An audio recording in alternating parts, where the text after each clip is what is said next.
The morning that changed it all came just a week after we'd finished unpacking boxes. I walked down to the front gate to grab the newspaper and found something else waiting there. A thick envelope, heavy, official-looking, the kind of envelope meant to scare you before you even opened it. Across the top, in bold letters, it read, "Notice of Inclusion and Dues Schedule." I laughed. I actually laughed out loud. Laura heard me from the porch and thought I was choking. "What's so funny?" she asked. I waved the envelope at her. Our new friends at Desert Palms decided we've joined their little kingdom. Now, most people might have been worried, intimidated even, but me, I thought I'd seen every kind of fight a man could see over a piece of land. 15 years working as a federal attorney taught me that. Sleazy developers, double-dealing contractors, even a few government men with too much badge and not enough sense. They all looked tough behind their paperwork, but in the end, it was just people trying to push people around. So, when I packed up my life and retired early, it wasn't because I was tired. It was because I'd had enough. Enough red tape, enough politics, enough watching common sense lose to bureaucracy. My name's Mark Reynolds. I'm 43 years old, and I thought I'd earned a little peace. Laura, my wife of 16 years, she wanted quiet. Our daughter Emily, 12 years old and already sharper than most adults I know, wanted space to run and skate without traffic screaming down the street. And me? I wanted silence. No neighbors peering over fences, no HOA newsletters stuffed in the mailbox, just silence and the sound of a wrench turning on an old engine. We found it, or at least we thought we did. 6 acres out in the Arizona desert, a Spanish-style ranch house with thick adobe walls, cool even under the sun. A deep porch that caught the evening breeze. A detached garage that I turned into my personal workshop. A place to restore the kind of cars Detroit built before it forgot how to build cars. I remember our first night there. The air was still. The sky stretched wide and endless. Coyotes yipped in the distance. Emily said it felt like living inside one of her storybooks, the ones with cowboys and stars that never burned out. Laura just leaned her head against my shoulder and whispered, "Finally, home." It was everything I'd hoped for. Almost. See, the western boundary of our property ran right up against a subdivision called Desert Palms Estates. You know the type, even if you've never lived there. Identical beige houses, plastic flamingos and rock gardens, fake Spanish tile on the roofs, and, of course, the crown jewel of suburban misery, a homeowners association. Now, let me be clear, our land wasn't part of their kingdom. Not on their plat map, not in their covenants. I checked that twice before signing. I wasn't about to trade federal red tape for HOA red tape, so I figured we'd be neighbors, nothing more. They could live under their rules, and I'd live under mine. That's how boundaries work. That's how freedom works. But the thing about people who crave control, they don't like boundaries. And that brings me back to the envelope in my hand. Inside was worse. 4 pages of carefully worded nonsense. They called our property contiguously relevant, whatever the hell that means, and declared it automatically subject to Desert Palms HOA governance. They gave me 10 days to sign a compliance agreement and pay a $4,000 initiation fee, followed by monthly dues. And then the kicker, failure to respond would result in administrative and legal action. Laura's smile faded as she read over my shoulder. Emily, munching on toast, frowned. "Can they really do that, Dad?" I shook my head. "No, sweetheart, but they want us to think they can. Because that's what bullies do. They dress up their threats in paperwork, hoping you'll fold before you ask questions. Only problem for them was, I used to be the guy who wrote threats like this, and I knew exactly how to answer. I didn't waste any time. That afternoon, I spread our escrow packet across the dining room table. Grant deed, title insurance, parcel maps, zoning confirmations, the kind of paperwork most folks shove into a drawer and forget. But me? I lived in this world. For 15 years, I argued over commas and contracts, and fine print buried 3 layers deep. So, I highlighted the boundary lines in thick red marker, like I was preparing a PowerPoint for toddlers. I stacked it neat, clipped it tight, and wrote my reply. "Dear Desert Palms HOA," I began. "Thank you for your interest in my property. Unfortunately, it is not, has never been, and will never be subject to your governance. Any further attempts to claim jurisdiction will be considered harassment. I signed it. Mark Reynolds, Esquire. Then I attached copies of every supporting document, printed the whole thing in triplicate, and mailed one to the HOA, one to the county land office, and one to the city planning department. That should have been the end of it. Laura looked at me over her coffee cup that evening. You think they'll back off? They'll either back off, I said, or they'll double down. Either way, we'll know exactly who we're dealing with. And as if on cue, we found out. I was in the workshop the next evening, sleeves rolled up, halfway through bleeding the brakes on a 68 GTO, when the hair prickled on the back of my neck. Somebody was standing at the gate. I wiped my hands on a rag and stepped out. She was there, mid-50s, bleached blonde hair that didn't move an inch in the desert wind, dark sunglasses, though the sun had already dipped below the horizon. Clipboard clutched to her chest like it was the word of God. She didn't wave, didn't smile, just stared at my property like it had personally insulted her. You lost? I asked. Her voice was sharp, nasal. I'm Karen Whitfield, president of the Desert Palms Estates Homeowners Association. Congratulations, I said flatly. Want a medal? I wanted to ensure you received our welcome packet. Yeah, I said, leaning on the gate. Got your shakedown letter, thanks. Her jaw tightened. We expect compliance from all adjacent properties. Refusal to cooperate will affect your ability to integrate into this community. I almost laughed. Lady, this isn't a community. This is my land. Private. Not for sale, not for rent, and certainly not under your jurisdiction. Her chin lifted, sharp as a blade. That's what the last owners thought too. They moved. Well, I said, folding my arms, I'm not them. Her eyes narrowed, twin slits of pure dislike. She spun on her heel and marched off without another word. That night, I installed 3 more motion-triggered security cameras around the perimeter and ordered a custom steel sign for the gate. Bold letters, no mistaking it, private property, no HOA jurisdiction. I figured that would settle it. A polite warning, backed by the law. But folks like Karen don't read warnings. They write their own. It was a quiet Tuesday morning when 2 squad cars rolled up to my gate, like I was running a meth lab instead of fixing up an old Pontiac. The crunch of tires on gravel pulled me out of the workshop. I wiped my hands, grabbed my phone, and walked out, keeping my posture calm. 2 officers, young guys, early 30s at best. One of them was still trying to grow a mustache. They stood behind their open doors, hands resting near their holsters, not drawn, but not relaxed either. "Sir, please step outside," one of them called. I raised an eyebrow. "Can I help you?" "We got a call about a possible squatter on this property," the mustache said. "A resident in the adjacent community reported that someone is occupying a home illegally and denying access to shared community assets." I blinked. Then I laughed, because of course. "Do I look like a squatter?" I asked, pulling out my wallet. "Name's Mark Reynolds. Got ID, deed, and enough paperwork to make your body cams beg for mercy." They exchanged a glance. "You want to see it?" I offered. "Come on in. Hell, I'll even make coffee." The 2 young officers followed me inside, cautious but professional. I led them straight into my office where the paperwork was already laid out like a courtroom exhibit. "Here's the grant deed," I said, sliding it across the desk. "County parcel maps, title insurance, and, this one's my favorite, an official letter from the city confirming my land isn't, and never has been, under Desert Palms HOA jurisdiction." They studied the documents. The mustache scratched at his lip, glancing between the papers and his tablet. "Looks like this was logged as a potential civil dispute," he muttered. "Exactly," I said. "Civil. Not criminal, which means your time is being wasted by a neighbor who thinks 911 is a customer service hotline." The taller officer smirked despite himself. He tapped on his screen, then nodded.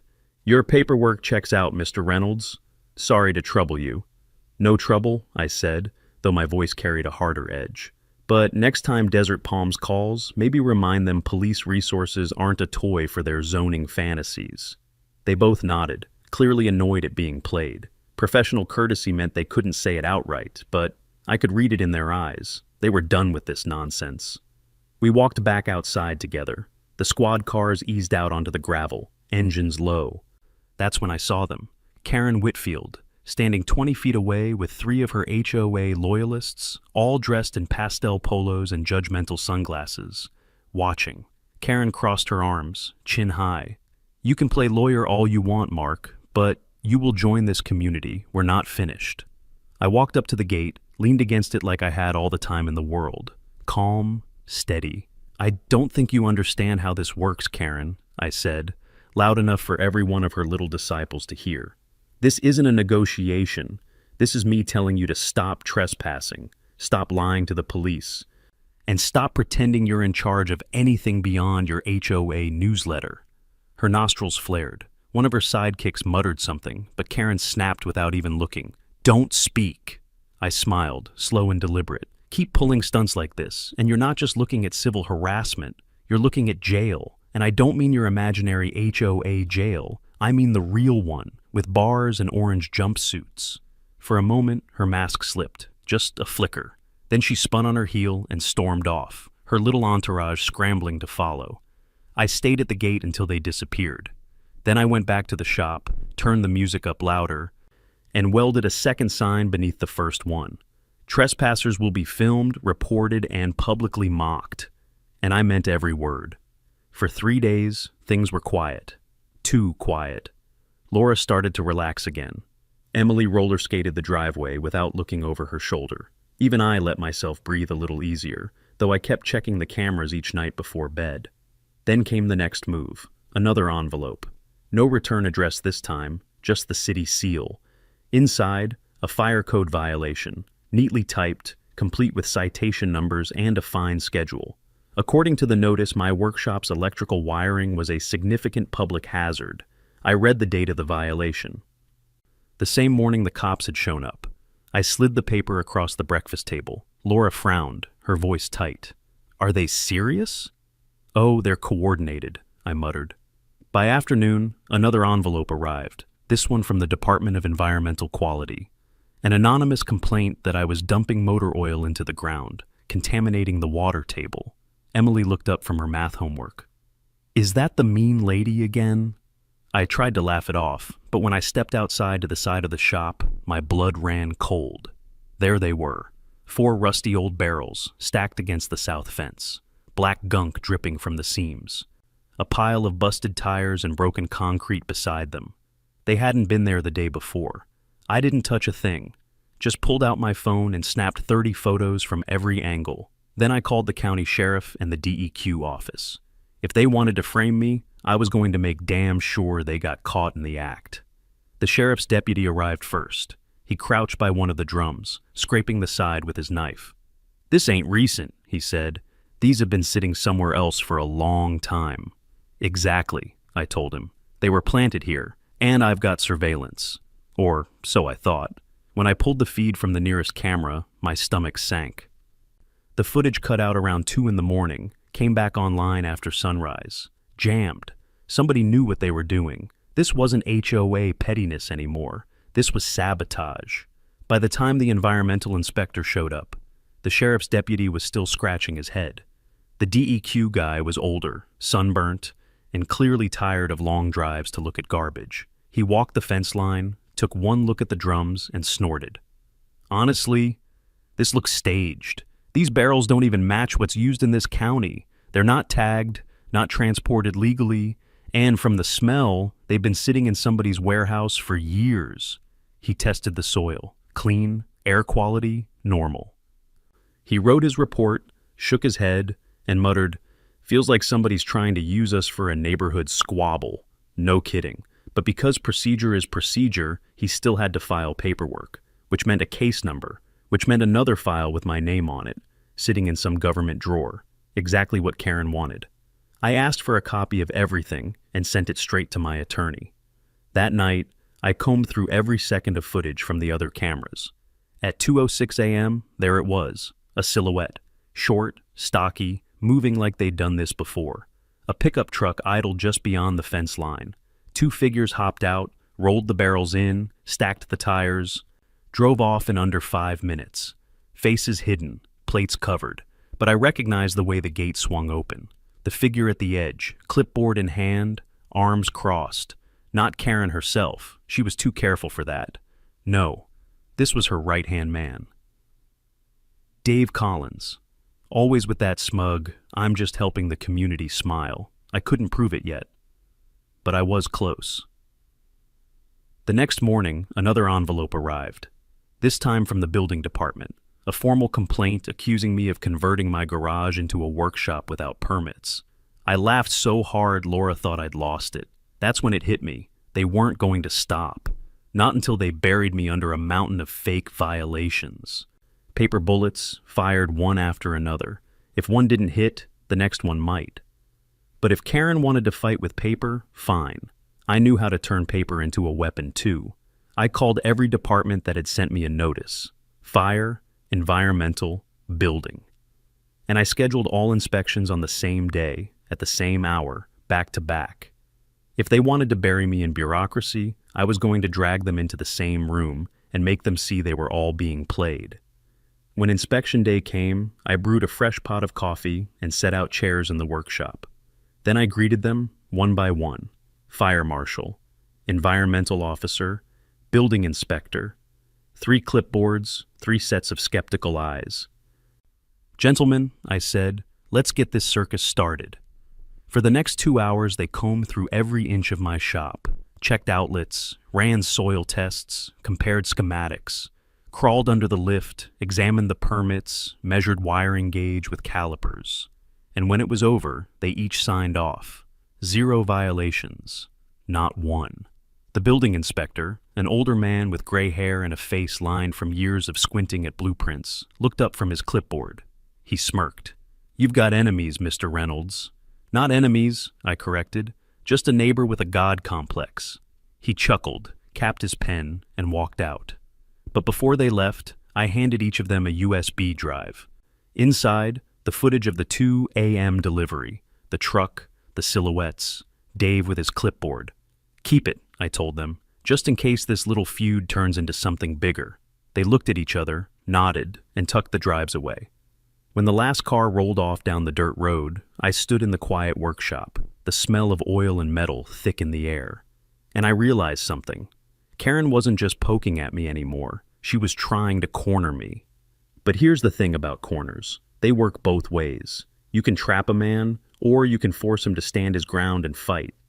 And I was damn good at fighting. That night, I ordered a brand new camera system. Infrared, motion-triggered, encrypted, with backup battery and cloud storage. No more gaps, no more blind spots. If Karen wanted a war, she just declared it on the wrong damn guy. The next week rolled in like a bad storm. Every morning, the mailbox groaned under the weight of new envelopes. Some looked official, some didn't. All carried the same message. You're guilty of something. Fire code violations, environmental hazards, noise complaints, zoning infractions. One even accused me of blocking community access roads, which was funny, considering the only community road near my property was a dusty service lane that dead-ended into cactus. Laura started a file box just to keep it all organized. Red tabs for the fire department, blue for environmental, green for zoning. By the 3rd day, the box was half full. Emily would bring in the mail after school and drop it on the table like it was radioactive. Another one, she'd mutter, rolling her eyes. She was 12, but she knew a shakedown when she saw one. I tried to stay calm for them. I kept my voice even, made jokes about fan mail. But at night, lying awake, I could feel the pressure building. They weren't going to stop with letters, not these people. And sure enough, they didn't. 2 nights later, I was jolted awake by the shrill chirp of a smoke detector. Laura sat up beside me, eyes wide. The smell hit us next, burning plastic, faint but sharp. I grabbed a flashlight and boots, sprinted to the east side of the property. Flames licked at the edge of a pile of brush near the storage shed. 6 feet across, low, but growing fast. I dragged the hose line out, hit the fire from the side. 10 minutes later it was out, nothing but charred branches and acrid smoke. When the sheriff's deputy arrived, I showed him what I'd found. A half-melted work glove near the ignition point, tire tracks leading back toward the subdivision's entrance. He didn't say Karen's name. He didn't have to. His jaw clenched, and he bagged the glove like evidence. That's when I realized the HOA wasn't just playing lawyer games anymore. They were escalating. The very next morning, Laura got an email from the HR department at the charter school, where she'd applied for a part-time teaching job. "Mrs. Reynolds," it read, "we've received an anonymous communication regarding past financial activity. Before we can proceed, we'll need clarification." Attached was a scanned letter, unsigned, claiming Laura had unpaid debts and questionable financial behavior. My wife's hands shook as she showed it to me, her eyes filled with guilt. "Mark, maybe this is my fault." I cut her off. "No, this isn't your fault. This is hers."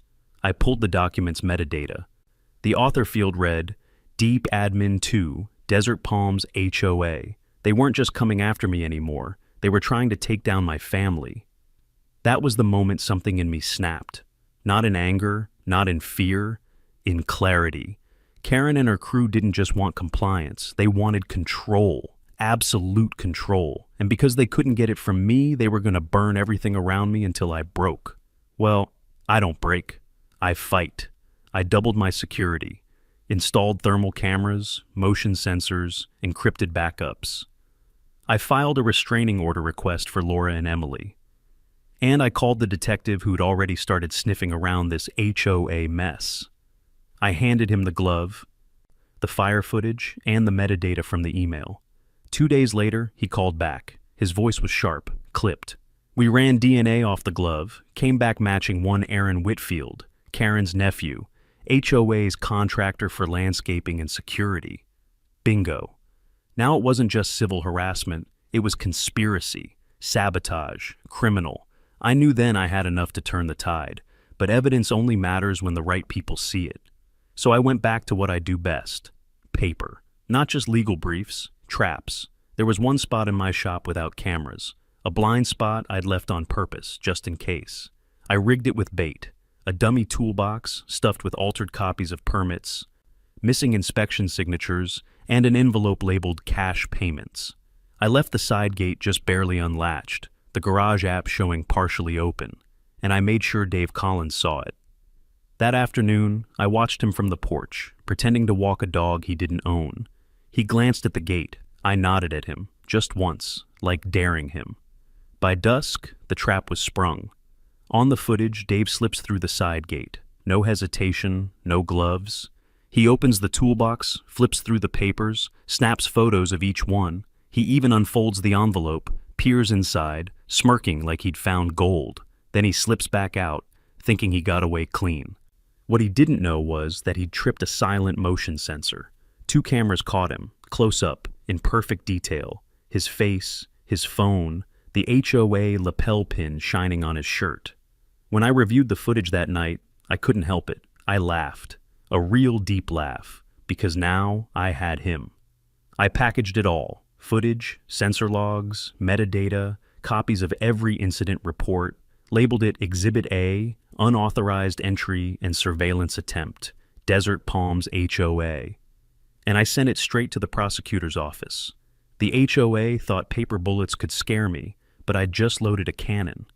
The morning after I sent Exhibit A to the prosecutor, I sat at my desk with a cup of coffee and thought about everything Karen had thrown at me. Fake violations, barrels of waste, a fire, a smear job against my wife. That's not persistence. That's obsession. And obsession leaves a trail. So I started digging. Every HOA leaves a paper trail a mile long: meeting minutes, CC&Rs, amendments, financial disclosures. Most people never bother to look at them. But me? That's what I used to do for a living. It took 3 records requests to the county clerk's office, a few hours of scrolling through scanned PDFs, and suddenly the whole scheme started to come into focus. 2 years ago, Desert Palms filed an amendment to their CC&Rs. On paper, it looked like they were just modernizing community rules. In reality, they'd slipped in one vague, dangerous phrase: adjacent and related properties shall be deemed subject to association jurisdiction. My legal skin crawled reading it. That's not law. That's a power grab dressed up in fine print. But here's the kicker. They'd filed the amendment with consent signatures from several homeowners who, according to the file, had approved it. I recognized 2 names right away: Folks who had already sold their homes and moved out of state before the date of that consent. Forgery, plain and simple. I picked up the phone. The first call was to a man named Carl Henderson. He lived in New Mexico now, retired like me. When I explained why I was calling, there was a long silence on the other end of the line. Then Carl cursed so loud his parrot squawked in the background. "Those bastards," he said. "They told me I had no choice, charged me late fees for 2 years straight. I thought it was real. I paid them." "Carl," I said, "do you still have the letters they sent you?" He chuckled bitterly. "Buddy, I kept every one of them. Want me to scan and send?" "Please," I said. An hour later, my inbox lit up with gold. Letters, invoices, threats of liens. All signed by Desert Palms HOA, all demanding money Carl never owed. I didn't stop there. I tracked down 2 more ex-residents, both with the same story. Both had been shaken down by forged paperwork, both too tired or too scared to fight. It wasn't just harassment anymore. It was a pattern, a con, a racket dressed in polo shirts and HOA letterhead. And now I had proof. But I wasn't finished. I needed more than just a paper trail. I needed something undeniable, something even the HOA's slick lawyer couldn't talk his way around. That's when I remembered the blind spot in my garage, the one I'd used to catch Dave. If he had fallen for that, maybe they all would. So I built a second trap. This time, I filled a folder with sensitive documents, altered versions of permits, contractor receipts with missing stamps, inspection reports marked incomplete. At the very top, I taped a sticky note that read, "Keep hidden. HOA must not see this." Then I placed the folder in plain sight on the workbench. The next evening, like clockwork, I spotted Dave loitering by the cul-de-sac. No dog, no purpose, just waiting. I stepped outside, waved at him with a smile that said, "You're not nearly as subtle as you think." That night, the motion sensors picked him up again. Same routine. He slipped through the gate, went straight to the workbench, snapped photos of every page, and scurried off like a rat that thought it had found cheese. And just like before, I had him. 2 angles. High resolution, time-stamped. But this time, I didn't laugh. This time, I felt something else, resolve, because I finally understood what this war was about. Karen didn't want my land. She didn't want my dues. She wanted control. Absolute suffocating control. And when she couldn't get it from me, she tried to destroy everything around me, my workshop, my wife, even my daughter's peace of mind. And I wasn't just going to defend myself anymore. I was going to bring her entire empire crashing down. The next morning, I put together a package, not just the footage of Dave, not just Carl's letters. I included everything. Fake violations, the fire report, the DNA match on Karen's nephew, the forged CC and R amendments, the environmental inspector's notes. I labeled it neatly. Desert Palms HOA, evidence of fraud, harassment, and conspiracy. Then I hand-delivered it to the county prosecutor's office. When I walked out of that building, the sun felt hotter, the air sharper. For the first time since moving here, I felt like I wasn't the one being hunted anymore. Karen thought she was tightening the noose, but she didn't realize she'd just stepped into mine. The prosecutor didn't laugh when I handed him the package. He didn't shake his head and tell me to take it to small claims. He sat there, flipping page by page, jaw tightening with every document. When he looked up, his eyes weren't skeptical. They were angry. "You're telling me this HOA filed amendments with forged signatures, extorted non-members, staged environmental violations, and tried to frame your wife for financial misconduct?" I didn't blink. "I'm not telling you. I'm showing you." He tapped the folder, muttered something under his breath, and said the words I'd been waiting to hear. "We'll be in touch." That night, I knew Karen wasn't just my problem anymore. She was about to be the county's. But I also knew people like Karen don't go down easy, so I kept digging. If Karen was bold enough to forge signatures and plant evidence, then she wasn't working alone. That kind of arrogance usually comes with money behind it, and money always leaves a trail. I started with the HOA's financial disclosures, the ones required by law but usually ignored: budgets, expense reports, reserve fund statements. On the surface, they looked clean, too clean, but one line item stood out: Community Expansion Consulting, A neat $85,000 paid out to a firm I'd never heard of, Caldwell Development Partners. I dug deeper. Turns out Caldwell Development was run by Richard Caldwell, a real estate mogul with a reputation for buying up distressed properties and flipping them into luxury resorts. Why would a neighborhood HOA pay a developer $85,000 for consulting? Because the HOA wasn't just about dues and landscaping anymore. They were laying groundwork, expanding their borders, turning Desert Palms into the first domino in a much larger plan. And my land, my 6 acres of peace and quiet, sat right in the middle of the proposed Desert Palms luxury retreat map I found buried in the planning office's public records. I traced the amendment language again. Adjacent and related properties. That wasn't Karen's invention. That was Caldwell's. Suddenly, it all made sense. The endless pressure, the fake violations, the fire, the smear campaign. Karen wasn't just drunk on HOA power. She was a pawn. Caldwell needed my land to expand. And Karen, eager to play queen of her beige little kingdom, sold her soul to make it happen. Now I had 2 enemies. And I wasn't just going to beat them. I was going to expose them. I called Carl Henderson back, asked if he'd be willing to testify, maybe even sit down with investigators. Carl barked a laugh. I'll drive back tomorrow if it means watching those crooks squirm. I spoke with the 2 other ex-residents. Same response. Anger, relief, a hunger for payback. Word started to spread. Current residents whispered about missing HOA funds, about fines that never seemed to match the bylaws. One elderly couple told me they'd paid special assessments for clubhouse repairs that never happened. Another said they were billed for landscaping work that hadn't been done in years. Piece by piece, the facade cracked. But the most telling piece came from a young mom named Allison. She lived 3 streets inside Desert Palms and had grown tired of Karen's reign of terror. She slipped me a copy of the latest petition the HOA had circulated. At the top, in bold letters, it read, Community Preservation Act. In smaller print below, by signing this petition, you support Desert Palms Estate's ongoing efforts to preserve our natural landscape and community integrity. Sounds harmless, right?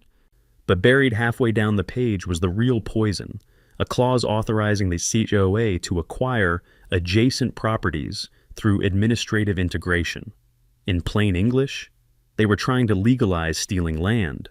And wouldn't you know it, the petition already had 30 signatures, half of them from folks who later admitted they'd been told it was about saving desert wildlife. That was the nail in the coffin. Not only were they running a fraud, they were lying to their own community to do it. I compiled everything. Caldwell's connection, the petition scam, the financial inconsistencies, the testimonies from ex-residents, into a second package. This one I labeled Exhibit B, Desert Palms HOA and Caldwell Development, Pattern of Fraud and Deception. I delivered it the next morning, and when I walked back out of the courthouse, I felt something shift inside me. For months, Karen had been dictating the pace. She set the traps, I dodged them. She made the calls, I answered them. But now I was setting the pace. And the next move would be hers. By this point, I knew exactly what I was dealing with. Karen wanted power, Caldwell wanted land, and together they were willing to cross every line in the book to get it. But arrogance makes people sloppy, and I was about to use that against them. I'd already caught Dave once, sneaking into my property and photographing my staged paperwork. That footage was Exhibit A, enough to show the prosecutor that Desert Palms HOA wasn't just harassing me. It was trespassing, tampering, conspiring. But if I wanted to finish this, I needed something bigger, something undeniable, something that tied the HOA, Dave, and Caldwell together in a single act of criminal stupidity. So I built a sting. In my workshop, I prepared a new batch of bait. This time, I wasn't just throwing together altered permits and a fake envelope of cash. I made it look official, painstakingly official. A stack of forged but obviously fake documents, inspection reports stamped pending, architectural drawings with missing signatures, letters between me and a contractor named James Hardy, outlining plans for a commercial expansion. The letters were carefully worded, suggesting I was converting my garage into a commercial auto shop without approval. On top of the stack, I left a manila folder marked in red Sharpie, confidential, HOA Concerns. Inside that folder, a single page, a note written in my own hand. If Desert Palms finds out, this whole thing falls apart. Do not let them see these permits. Destroy after review. The kind of note a guilty man might write. The kind of note someone like Dave would drool over. I placed the folder in the same blind spot of the workshop as before. Uncovered. Just obvious enough to scream, "Look at me." Then I waited. It didn't take long. The next afternoon, I saw him again. Dave Collins, mid-30s, too much cologne, always in a Desert Palms polo shirt with that stupid HOA lapel pin. He lingered on the sidewalk across from my property, phone in hand, pretending to scroll. I stepped outside, leaned against the gate, and gave him the same slow nod I'd given before. Not friendly, not hostile, just enough to let him know I saw him. He shifted uncomfortably, then looked away, but I could tell he'd taken the bait. That night, I left the side gate unlatched again. Not open, not obvious, just enough that someone who tried would find it gave way with a little push. And, of course, the garage door app showed partially open. Another breadcrumb. I sat in my office, lights dim, security monitors glowing. Laura and Emily were asleep. The desert outside was still, silent. The kind of silence that amplifies every crunch of gravel. At 9:47 p.m., the first alert pinged. Motion detected near the side gate. Then, the cameras caught him. Dave slipped through the gap, no hesitation this time. He knew exactly where he was going. He moved fast, straight to the workbench. He flipped open the manila folder, eyes scanning the contents. His face lit up when he saw the handwritten note. He pulled out his phone, snapped photos of everything. Every page, every fake permit, every contractor letter, even the envelope marked "cash payments pending." He shook his head, smiling like a man who thought he had just uncovered the crime of the century. And that's when he made his biggest mistake. He lingered. For 3 full minutes, he stood there reading, rearranging papers, peeking into corners like he was hoping to find even more dirt.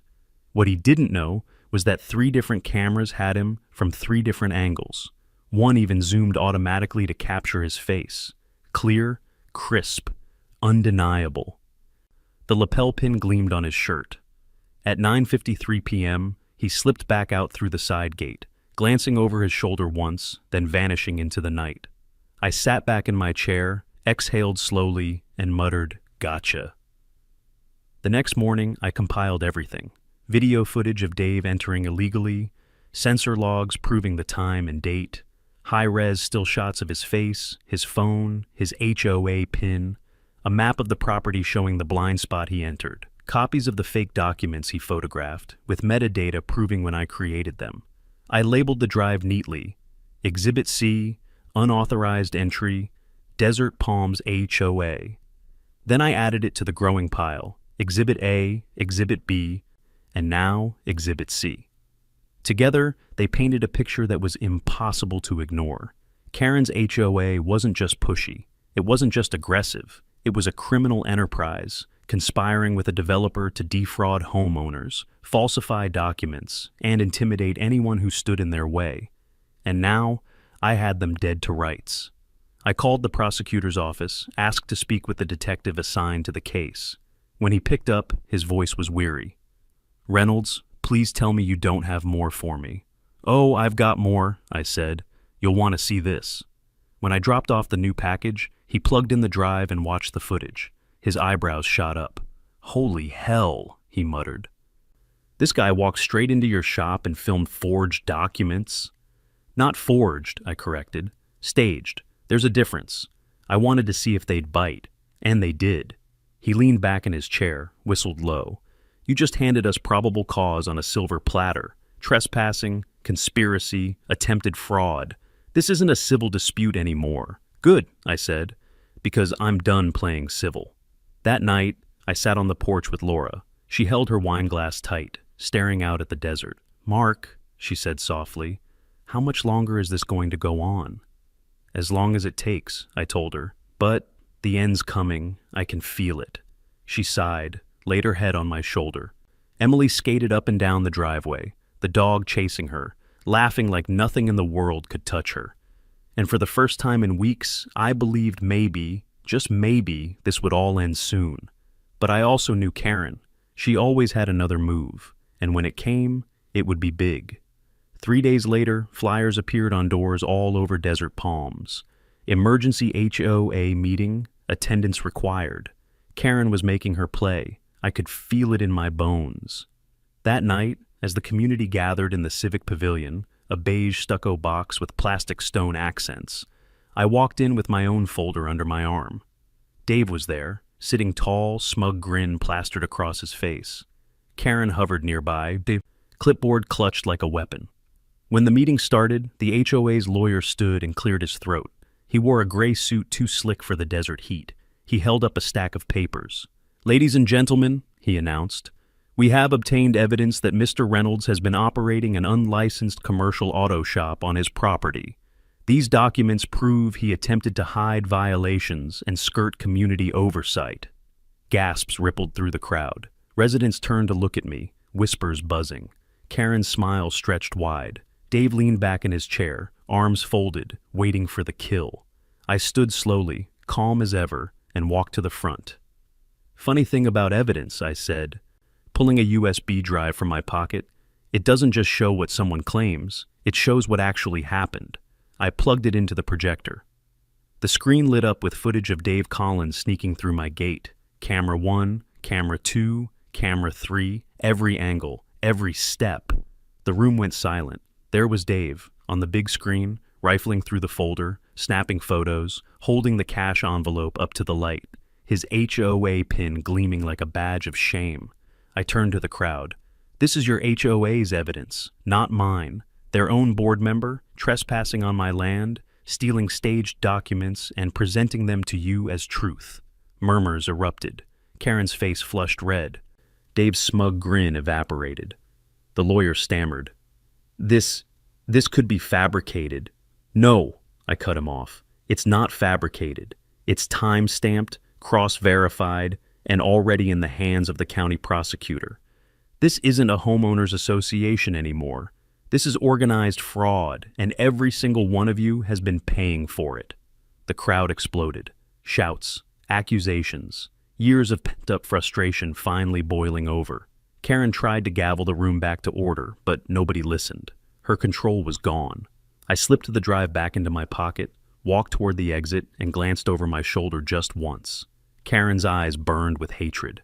But beneath it, I saw something else. Fear. The room didn't quiet down so much as it shifted keys. Anger replacing confusion, questions replacing fear. People who had spent years nodding along to Karen's rules suddenly found their voices. A man in the second row, bald, thick forearms, grease under his nails, stood up and pointed at the screen, which was now frozen on Dave's face. "That your evidence, Dave? You break into a man's shop and call it community service?" Dave tried to speak, but the crowd drowned him out. Karen pounded her gavel, teeth clenched. "Order! This meeting is out of order." "It's your board that's out of order," someone shouted from the back. Laughter, then applause. You could feel the center of gravity slide away from her. I didn't stick around to gloat. I've learned that when the truth finally lands, it doesn't need a cheerleader. It needs room to breathe. I started down the aisle. Near the exit, a woman in her 30s touched my arm. Allison. I recognized her from the cul-de-sac 2 streets in. She whispered, "Mr. Reynolds, I need you to have this." She slipped a folded sheet into my hand and disappeared into the crowd. Outside, the desert air felt cooler than it had any right to be. People poured into the parking lot in knots. Neighbors who hadn't spoken in years suddenly swapping stories like old friends. I leaned against a stucco pillar and unfolded the paper. A petition. Community Preservation Act. I'd seen the language before, but this copy had something new at the bottom. A handwritten note. "Allison, get as many signatures as possible. Use the Protect Wildlife line. Do not mention jurisdiction expansion. KW, Karen Whitfield, her initials like a stain." I took a photo with my phone and sent it to the detective, along with a short text. "You'll want this for the file." Behind me, the Civic Pavilion doors banged open. The HOA lawyer stormed out, jaw tight, phone pressed to his ear. He paced like a caged animal, snapping, "I don't care what it takes. Richard, we need a unified statement by morning." He paused, listening. No, he has footage, clean footage. If you want this project, you better get your people in line. Richard. Not many Richards had skin in this game. I filed the name where it belonged. Caldwell. A county cruiser rolled slowly along the curb and stopped near the steps. Not the young officers from before. This one was late 40s, trim, the kind of posture that comes from 30 years of standing straight in a uniform. He stepped out and took in the scene with a measured look. "Evening, folks," he said. "Everything all right here?" Nobody answered him directly. They didn't need to. The buzz of voices told the whole story. He spotted me and walked over. "Mr. Reynolds? That's me. I'm Lieutenant Avery. We've had some calls tonight." His eyes flicked toward the crowd, then back to me. "You the homeowner with the footage?" "I am." "Good," he said quietly. "Keep your copies safe. And if anyone from this board contacts you directly tonight, you call dispatch and ask for me by name." He didn't wink. He didn't have to. There are men you trust because of what they say, and men you trust because of what they don't. Karen and Dave finally emerged, flanked by two board members I'd never seen without clipboards. Karen's smile had shifted into something brittle, a mask that didn't quite fit. She marched down the steps until we were 10 feet apart. "You've humiliated this community," she hissed. "Do you understand what you've done?" "I understand exactly," I said. "I told the truth." Her eyes flashed. "You think you've won? You've only made enemies you can't see." "That's the funny thing about enemies," I said.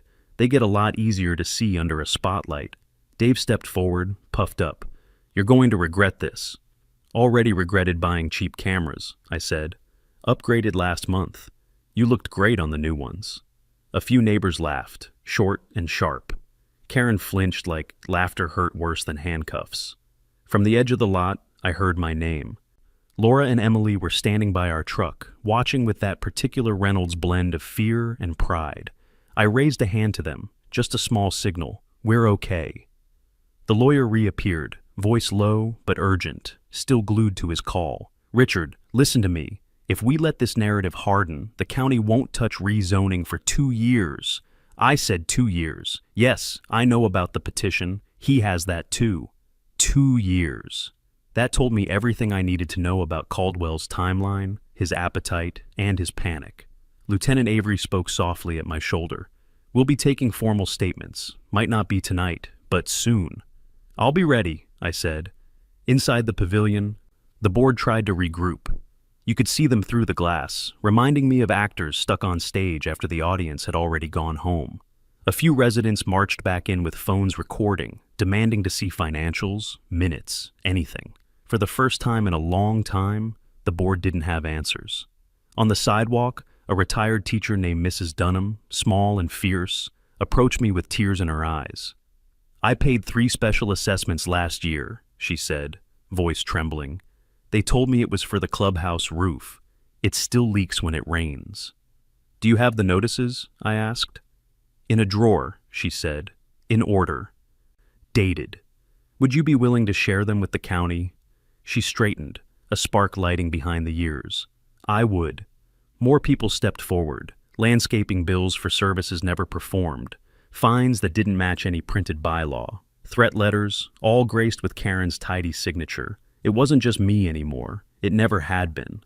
I gathered names and numbers, photographing documents as they were handed to me. Each click of the shutter felt like a nail in a coffin that had been waiting too long for a hammer. The crowd thinned as the desert night settled. The lieutenant shook my hand and left. The lawyer vanished into the dark, still arguing with his invisible Richard. Karen stood alone for a moment at the bottom of the steps, then squared her shoulders and went back inside. On the drive home, Laura was quiet. Emily leaned forward between the seats. "Dad, are we safe?" I looked at her in the rear view. "We're safer tonight than we were this morning." Back at the house, I loaded Allison's petition note into the B folder, appended the audio I'd captured of the lawyer's call, muffled but clear enough to hear Richard, and rezoning. Then I typed a short cover memo for the detective. Emergency meeting produced multiple resident witnesses alleging fraudulent assessments. Petition language misrepresented. Board member caught on video, trespassing and harvesting staged documents. Council's call references Caldwell development and rezoning timeline. Recommend warrants. I saved the file to 3 drives and uploaded it to a cloud account the HOA didn't know existed. Habit, training, survival. Laura brought me a cup of tea and set it beside the keyboard. She touched my shoulder. "It's turning, isn't it?" "It is," I said. "They just don't know it yet." Out on the porch, the desert was quiet again. A real quiet this time, the kind that doesn't feel like holding its breath. I stood there a long while, listening to the kind of silence I'd moved here to find. In the distance, beyond the dark line of mesquite, the subdivision lights hummed like a ship taking on water. Tomorrow would bring the next move. Maybe Caldwell would finally step into the light. Maybe Karen would try one last swing. Either way, I'd already set the table. And there was only one thing left to serve. The call came just after dawn. I was already awake, sitting at the kitchen table with coffee gone cold, staring at the folders I'd built. Exhibit A, B, C, like they were old friends I was about to send off to war. The number on my phone was county. I answered before the second ring. "Mr. Reynolds?" It was the detective. His voice was tight, clipped, but there was an edge of satisfaction underneath. "Wanted you to know, we've got warrants. We're moving on Desert Palms HOA this morning." I didn't say a word for a moment, just let the words soak in. Warrants, moving. Finally I asked, "Do you need me there?" "No," he said, "but I figured you'd want to know." He wasn't wrong. By 7:30 I was in my office, laptop open to my camera feed. One of the lenses I'd mounted weeks ago faced straight down Desert Palms Main Street. The Civic Pavilion, their so-called headquarters, sat square in the frame. At 7:43, the first unmarked cruiser rolled in. By 7:50, 3 black SUVs pulled up in perfect formation. Deputies stepped out, calm, purposeful, folders tucked under their arms. The kind of posture that says, "We already know everything." My pulse ticked up, but my hands were steady. I wasn't nervous. Those days were gone. What I felt was closer to closure. At 7:58, a familiar pearl-white Mercedes SUV swung into the lot. Karen Whitfield climbed out, sunglasses on, hair sprayed into a helmet, HOA badge clipped to her blouse like it was worth more than a real one. She strutted toward the pavilion door, heels clicking sharp against the pavement. She never saw it coming. One of the deputies stepped into her path, paper in hand. Karen froze, blinked, then laughed like she thought it was a mistake. Her mouth opened, but the deputy didn't flinch. He handed her the warrant. The camera caught it all. Karen's smile vanished. Her shoulders stiffened. And then, handcuffs. Right there on the front steps of her own HOA office. I leaned back in my chair, exhaled, and whispered, "Finally." Within an hour, 3 more board members were let out in cuffs. Dave wasn't among them, but I knew his turn was coming. The warrant allowed for everything. Files, laptops, financial ledgers, hard drives. Deputies carried out boxes by the dozen, each one stacked into waiting vans. Neighbors gathered on the sidewalks, phones out, recording every second. Some cheered, some just shook their heads, but not a soul stepped forward to defend her. And why would they? For years, Karen had ruled by fear and fines, but fear only lasts until someone shows it's hollow. Now the hollow was wide open for everyone to see.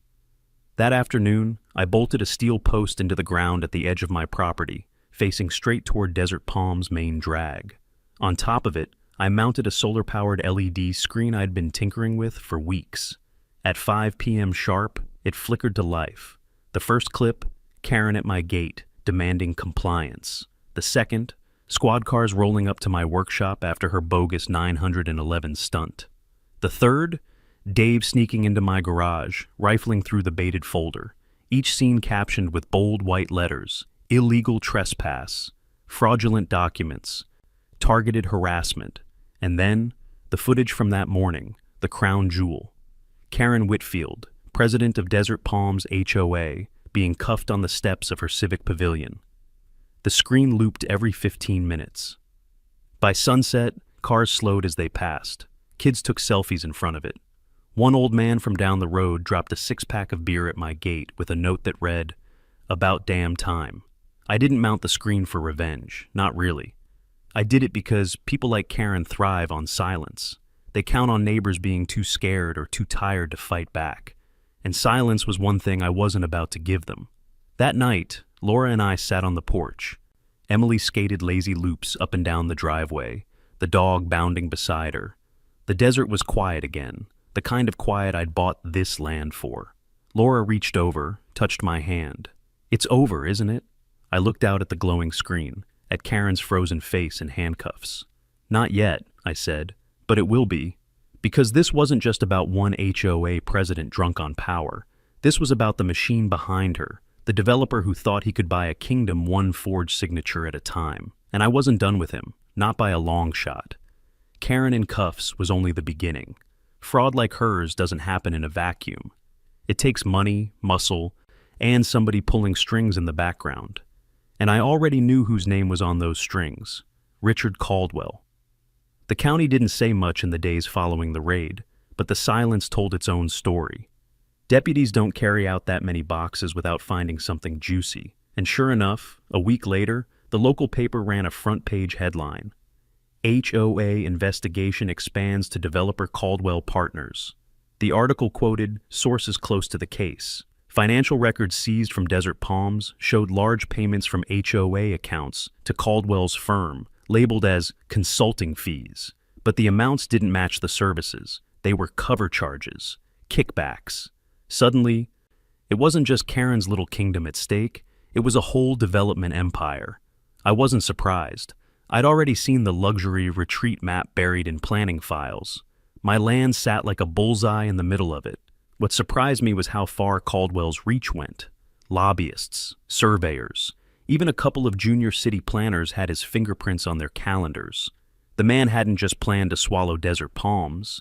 He'd planned to swallow half the valley. But people like Caldwell don't like sunlight, and Karen's collapse had ripped the curtains wide open.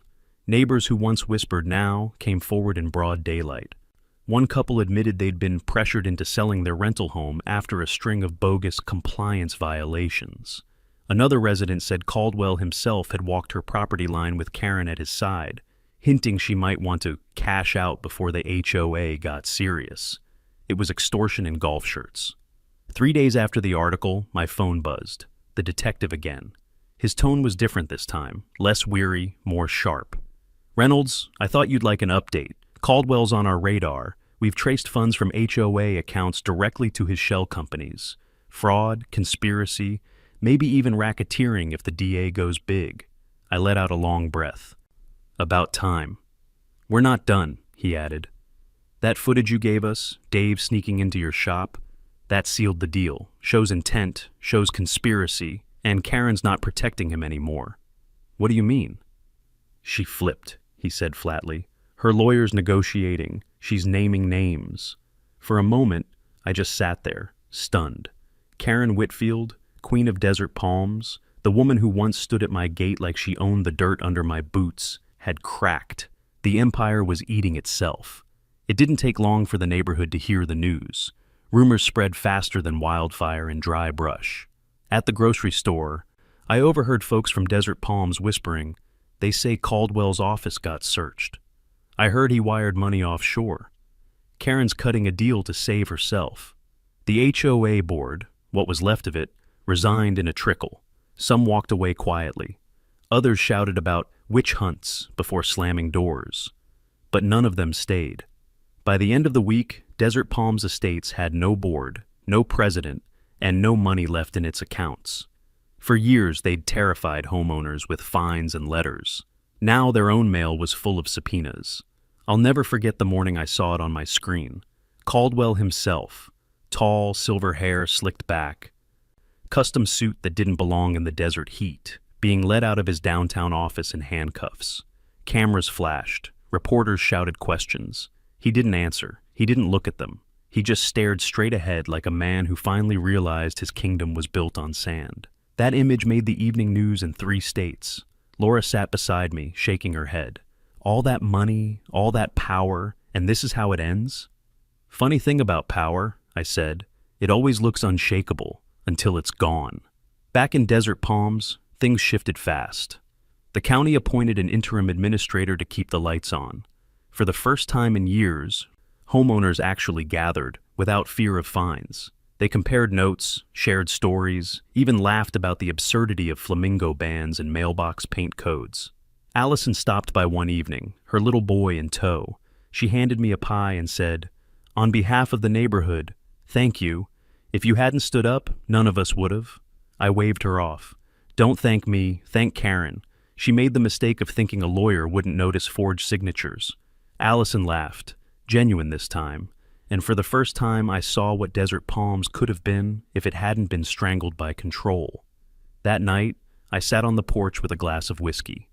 Emily skated lazy circles in the driveway, the dog barking happily at her wheels. Laura leaned against me, warm and quiet. The desert was still. The stars stretched endless overhead. And for the first time since moving here, I felt peace again. Not because the fight was over yet, it wasn't. Trials would come, pleas, paperwork stacked higher than cacti, but because the people who'd once looked at me like an enemy were finally looking at the real villains. Karen, Caldwell, the whole rotten machine. The silence of the desert that night wasn't heavy anymore. It was earned. The wheels of justice turn slow, but once they start rolling, they don't stop. 3 months after the raid, Desert Palms' once proud civic pavilion sat empty. Blinds drawn, a for lease sign crooked in the dirt out front. The HOA was dissolved, its accounts frozen, its bylaws tossed into the county shredder. Karen Whitfield stood in court, pale and smaller than I'd ever seen her. She pled out, fraud, forgery, harassment, conspiracy. 14 years, no appeal. 2 of her board loyalists took 8 apiece. I didn't smile when the gavel fell. I didn't cheer. Justice isn't about satisfaction, it's about balance. And the scales finally evened out. Caldwell's fall was louder. His trial made headlines across the state. Prosecutors painted him as the mastermind, the money man, the puppet master who used HOAs like weapons to acquire land. Wire fraud, racketeering, extortion. The man who thought he owned half the valley now owned a prison cell. I watched the verdict on my weathered porch, whiskey in hand. When the anchor said guilty on all counts, I whispered the same word I'd muttered the night the cuffs went on Karen. Finally. By then, my screen at the property line had become something of a local landmark. Folks drove out just to see it. The Hall of Shame, they called it. Every Friday I updated the loop. Not just my story anymore, but clips and testimonies from other homeowners across the state. Stories of crooked HOAs, bogus fines, neighbors bullied into selling. Some sad, some downright absurd, all connected by the same theme: abuse of power. One man from Nevada mailed me a bottle of scotch and asked for the blueprints to build his own. Another sent footage of his HOA banning unapproved tomatoes. I nearly spit my coffee when I read that one. The point wasn't revenge, it was sunlight. Sunlight kills rot. And week by week, the Hall of Shame became more than just a sign. It became a warning. Life at our little ranch finally slowed down. Laura got her job at the charter school, this time with a raise and a written apology from the board that had once questioned her ethics. She framed the letter and tucked it into her desk, a reminder that no one rewrites her story but her. Emily entered her science project in the regional fair. A scale model of our property, ringed with little plastic cameras labeled "How to Protect Private Property from Bullies." She won first place. I didn't help her build it. Didn't need to. She'd been watching the whole time. And me? I went back to my workshop. Grease under the nails, sleeves rolled up, hands deep in the engine bay of a '69 Camaro. For the first time in months, I turned the radio up without wondering if sirens were on their way. Peace. Hard-won, but real. One evening, a knock on my gate pulled me from the workshop. Standing there was a young man I barely recognized, holding a clipboard, not the kind weaponized by Karen, but the ordinary kind, plastic cracked at the corner. "Mr. Reynolds," he said nervously, "I'm part of the interim HOA committee. We just wanted to ask, would you consider turning off the Hall of Shame in the spirit of, healing?" I studied him. He wasn't smug. He wasn't hostile, just tired. I smiled. "Tell you what, you get me 2 things, a written apology to Laura and a full public retraction of the fake amendments.